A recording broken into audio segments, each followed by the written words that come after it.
எல்லாத்துக்கும் வணக்கம்.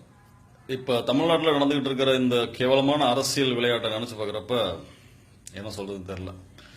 இது எல்லாத்துக்கும் மேல ஒரு ஓட்டு போட்டவன் தன்னோட எம்எல்ஏவை கூப்பிட்டு தன்னோட விருப்பத்தை சொன்னோம்னா எவ்வளவு கேவலமா நம்மளால பேசுறாங்க பாத்தீங்களா. மிரட்டுறது, இது என்னோட பர்சனல் மேட்டர்னு சொல்றது. பாஸ், நீங்க எத்தனை பொண்டாட்டி கட்டினீங்க, எத்தனை வப்பாட்டி வச்சிருக்கீங்க, இல்ல எத்தனை புருஷன் வச்சிருக்கீங்கலாம் நாங்க கேட்கல.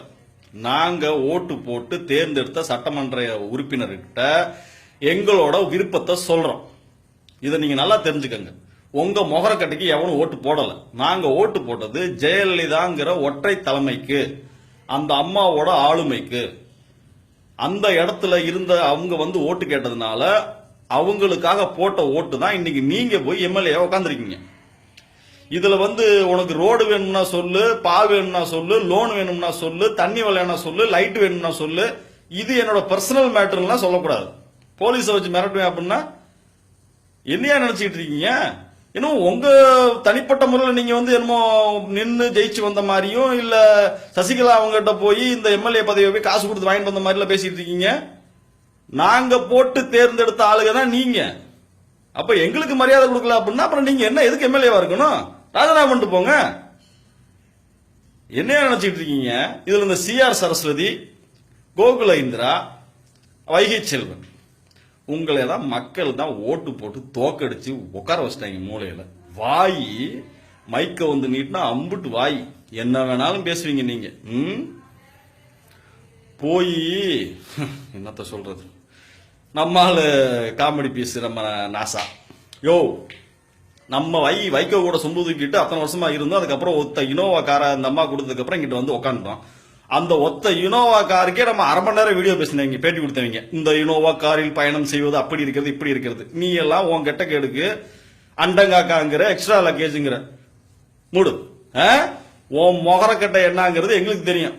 ஒன்னா நம்பர் செம்பு நீயே. நீ எல்லாம் வந்து பேசுற அளவுக்கு இங்க இருக்கு சூழ்நிலை. அடுத்த வாங்கிட்டு போயிட்டாங்க. ஏன்டா கேவலப்படுத்துறீங்க? ஒழுங்கா மக்களோட மதிப்பு என்ன, அவங்களுக்கு உள்ள பேச்சுக்கு மரியாதை கொடுத்து அவங்களுடைய விருப்பத்தை தெரிஞ்சுக்கிட்டு பண்ணுங்க. இல்லைன்னா தொகுதிக்குள்ள போக முடியாது. அப்படியே உங்களுக்கு 4 வருஷம் இந்த 4 வருஷம் நீங்க கடத்தினாலுமே உங்களுடைய அரசியல் வாழ்க்கை இதோட முற்றுப்புள்ளி வந்துடும். இது நான் வந்து எப்படி சொல்றேன்னு இல்லை, எல்லாத்தோட மக்களோட மனசுலயும் இதான் இருக்கு. இதை நல்லா ஞாபகம் வச்சுக்கோங்க. மொத்த அரசியல் வாழ்க்கையுமே முடிவுக்கு வந்துடும். சரிங்களா? இத நான் வந்து ஓபிஎஸ் சப்போர்ட்டர் இல்ல, நான் வந்து டிஎம்கே சப்போர்ட்டர் இல்ல, நான் வந்து சசிகலா சப்போர்ட்டர் இல்ல. நான் ஒரு காமன் மேனா தான் பேசுறேன். நான் இது வந்து நல்லவரா கெட்டவரா அப்படிங்கிற பாயிண்ட்டுக்கு நம்ம போக வேணாம். ஏன்னா நமக்கு வேற சாய்ஸ் இல்ல.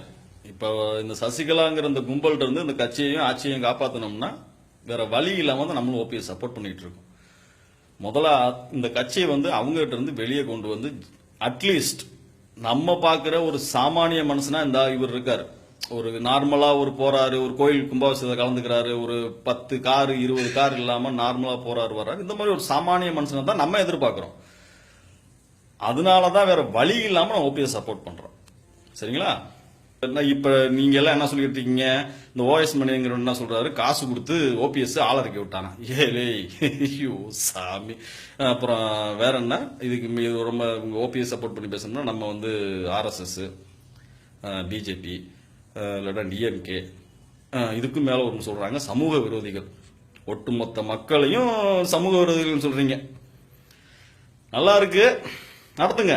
ஆனா நீங்க எடுக்கிற முடிவுல உங்களுடைய அரசியல் வாழ்க்கை அடங்கி இருக்கு. யோசிச்சு முடிவு பண்ணுங்க. நன்றி.